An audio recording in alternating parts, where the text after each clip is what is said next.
Alright mga guys, so nandito na naman tayo sa ating YouTube channel, no, para magbigay ng reaction video, no. Itong reaction video na to, ito yung mga mga balitang napapanahon sa ngayon, no. Napapanahon sa ngayon at maiinit na balita, no. Lalong-lalo na sa West Philippine Sea. Alam nyo naman kung gaano kainit yung ganyang balita sa atin. Kasi nga itong mga Chekwa na to, itong mga inchik na to, sinasakop na tayo, no, ang ating teritoryo. So talagang nakakabwisit na talaga itong mga inchik na to, no.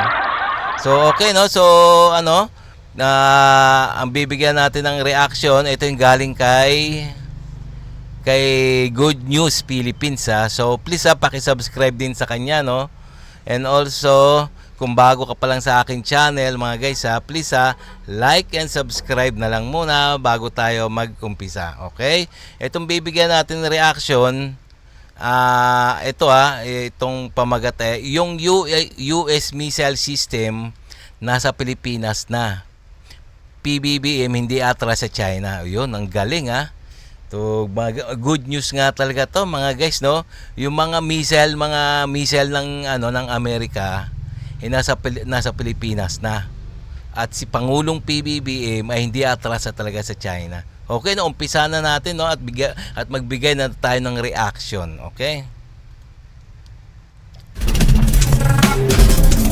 Tahimik lang ang Amerika pero nasa Pilipinas na pala ang kanilang mga missile system. Hindi lamang US Navy at Philippine Navy ang merong pagsasanay sa karagatan ng Pilipinas. Hindi lamang US Air Force at Philippine Air Force ang nagsasanay para depensahan ang airspace ng ating bansa. Dahil maging ang US Army at Philippine Army ay formal nang binuksan ang Salaknib 2024, isang pagsasanay militar sa paghahanda upang depensahan ang kalupaan ng Pilipinas. Ang missile system na ito ay ginagamit din ngayon ng ibang mga bansa lalo na sa Europa bilang epektibong pangdepensa at opensa upang ipaglaban ang kanilang mga nasasakupan. Sa isang video na ating nakuha mula mismo sa lehitimong source ng militar ng Estados Unidos na ang nasabing M142 High Mobility Artillery Rocket System o HIMARS ay nasa Pilipinas na. Ang HIMARS ay kayang maglunsa ng 6 na mga missiles na kayang tamaan ang target sa layo na 100 milya o 160 kilometro. Meron din itong isang missile na tinatawag na Army Tactical Missile System na kayang tamaan ang target sa layo ng 300 kilometro. Isa pa sa magandang katangian ng HIMARS dahil mabilis itong ilipat sa iba't ibang lokasyon ng Pilipinas, Mapabatanes, Zambales, Mindoro, Palawan, kahit sa Pag-asa Island upang hadlangan ang mga bantang pwedeng gamitin ng China laban sa Pilipinas. Sa ibang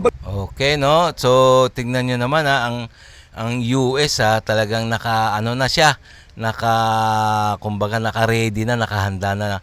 Pinadala ng Amerika yung kanilang mga US missile, no?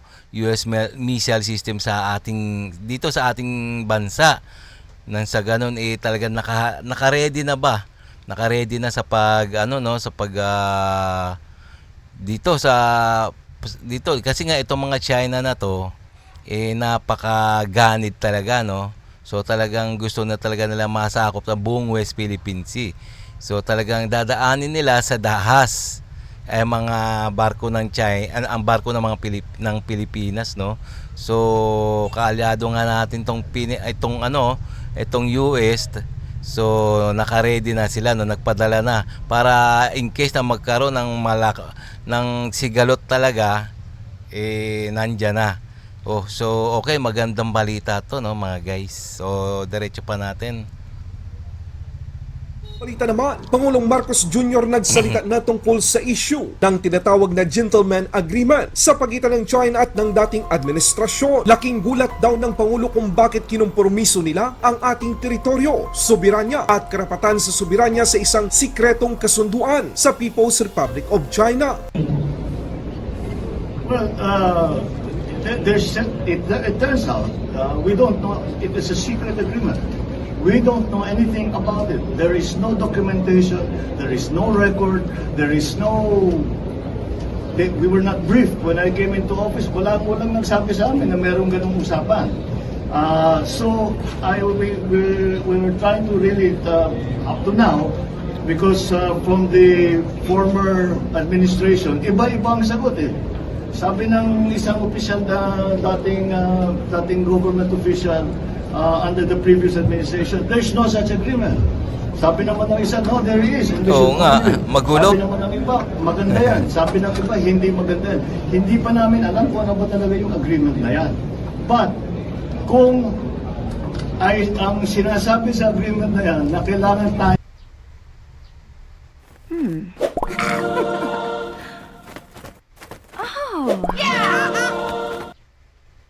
tayong permiso sa ibang bansa para gumalaw sa ating sariling teritoryo, ay mahirap siguro na Mahirap nga.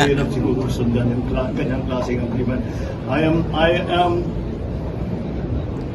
am horrified by the idea that we have compromised Tingnan nyo, ha? through a secret agreement the territory, the sovereignty, and the sovereign rights of the Philippines. That Tingnan nyo naman ha mga guys ha. Si PBBM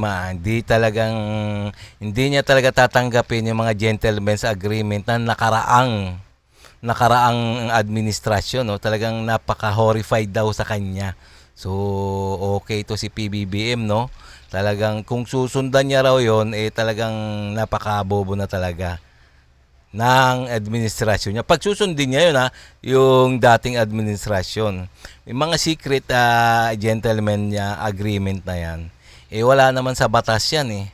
So ibig sabihin yan, once na nag-iba na ang Pangulo, hindi na. Wala na yon. Kumbaga cancel na rin yun, gentleman's agreement yun. Kasi yung gentleman's agreements na yon between doon sa kasalukuyang administrasyon, hindi sa ngayon. So, hindi sakop na ng batas yun. Kung may gentleman's agreement man talaga yon, sila lang dalawa ni Xi Jinping tsaka ni Duterte, no? So, talagang kalokohan talaga itong mga ginawa ng mga dating administrasyon, no? So, diretso pa natin. something. We still have to clear it up. We are waiting for Ambassador Wang to come back from Beijing, Malaysia, and I asked to see him. Siguro sa pagbalik na. At ipaliwanag niya, sino bang kausap mo? Sino ba talagang kausap mo? Anong pinag-usapan ninyo? Anong pinag-agrihan ninyo? Was this an official thing or was it a personal thing? Ano ba ito? Dahil wala kaming record. Kahit saan ka tumingin, walang record. So, sikretong ginawa lahat ito. Bakit nila ginawa? Kung gagawin man nila, ba't pa nila ginawang sikreto? Nakakapagtaka nga. Kaya it's... Kaya yun ang pagkakamali ng yung dating administrasyon, na-booking na. It's not a good situation. Sir, do you plan to talk to former President Duterte about it? We are talking to his former officials. Maybe not the president himself, but all his former officials. Tinatanong namin, ano ba yan? Ipaliwanag niyo naman sa amin para alam namin yung ginagawa namin. And we still haven't gotten a straight answer.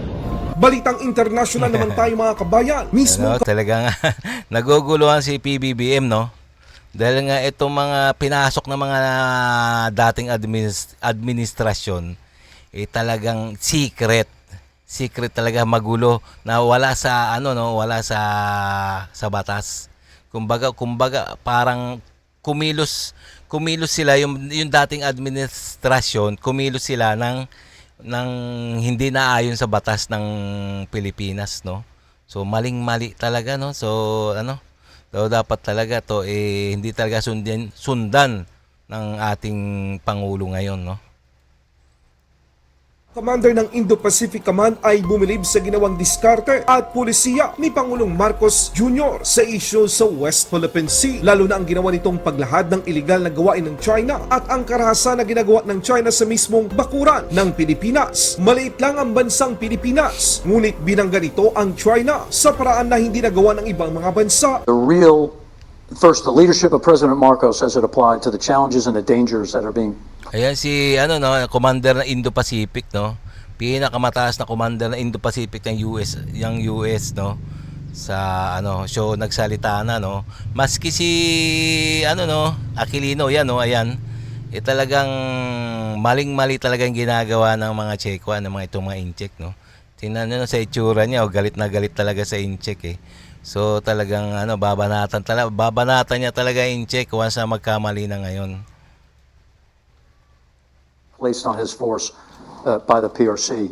I commend the actions he's taken, as well as my counterparts in the entire national security apparatus in the Philippines. Right? Number one, exposing the bad behavior that is a unilateral action by a strong nation to impress their will and goals on another nation in the region. If you were to think about that, it sounds a little like Russia and Ukraine. So it is incredibly, I'm very, very concerned about the direction it's going. The last two resupplies, there were 6 Coast Guard men on the Philippine resupply vessels that were injured. And the Talking about illegal resupplying Sierra Madre on Correct. Second Thomas Shoal, yep. the illegal claim of everything inside of the self-proclaimed 9 or 10-dash line as Chinese sovereign territorial waters has no basis Oh, in tinan mo. international law, and it has been decreed by the 2016 tribunal Yes, so that it, in fact, the Chinese have no legal claim. So, all of the nations in the region have the right to operate and gain the Tama, no? resources that are allowed to them inside tama of nga naman talaga, no legal no legal frame ang China rito, no, pagdating sa West Philippines Sea, no. Talagang ano, no, ang mga in-check na to ay sila lang ang sinusunod nila, no, yung kanilang historical na walang kwenta. So talaga ito, kaya nga galit na galit tong ano, no, itong Indo-Pacific Commander, no. So talagang babanatan sila niyan. Huwag sa magkamali uli sila sa ngayon. their exclusive economic zone. The Philippines are no different. And these actions are dangerous, illegal, and they are destabilizing the region. Is Second Thomas Shoal the most dangerous flashpoint in your area of command?